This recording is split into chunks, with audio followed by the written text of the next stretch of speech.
વડોદરા શહેરના પશ્ચિમ traffic police વિભાગ દ્વારા હરાજીમાં વિવિધ પ્રકારના વાહનો જેમ કે મોટરસાઇકલ, કાર અને અન્ય વાહનોની હરાજી વડોદરા ટ્રાફિક પશ્ચિમ વિભાગની કચેરીની સામેના ગ્રાઉન્ડમાં કરવામાં આવી હતી, જે લાંબા સમયથી પોલીસ સ્ટેશનમાં બિન ઉપયોગી સ્થિતિમાં વાહનો હતા. હરાજીનો મુખ્ય ઉદ્દેશ આ વાહનોનો યોગ્ય ઉપયોગ સુનિશ્ચિત કરવો અને જાહેર સ્થળોમાંથી અવરોધ દૂર કરવાનો હતો. હરાજીમાં ભાગ લેવા ઈચ્છુક લોકો માટે અગાઉથી નોંધણી ફરજિયાત રાખવામાં આવી હતી. હરાજી પ્રક્રિયા પારદર્શક અને નિયમિત રીતે સંપન્ન કરવામાં આવી હતી, જેમાં બોલી લગાડનારાઓને યોગ્ય માહિતી અને માર્ગદર્શન આપવામાં આવ્યું હતું. આ હરાજી દ્વારા સરકારને આવકનું સ્ત્રોત મળ્યું અને સાથે જ સામાન્ય જનતાને સસ્તા દરે વાહનો મેળવવાની તક મળી. આ પ્રકારની હરાજીથી શહેરમાં ટ્રાફિક વ્યવસ્થા સુધારવામાં મદદ મળે છે. આ હરાજીમાં ટ્રાફિક વિભાગના ડીસીપી જ્યોતિ પટેલ, પશ્ચિમ વિભાગના અને ડીએમ વ્યાસ ખાસ ઉપસ્થિત રહ્યા હતા.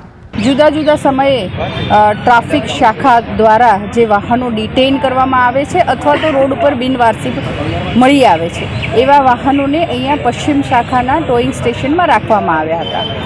જાહેર જનતાના જો એ વાહન હોય તો અમે અવારનવાર એ લોકોને જાણ કરી હતી, નોટિસો આપી હતી, ન્યૂઝપેપરમાં પણ પ્રસિદ્ધ કરાવ્યું હતું કે જેથી એમનું વાહન હોય તો આવીને લઈ જાય.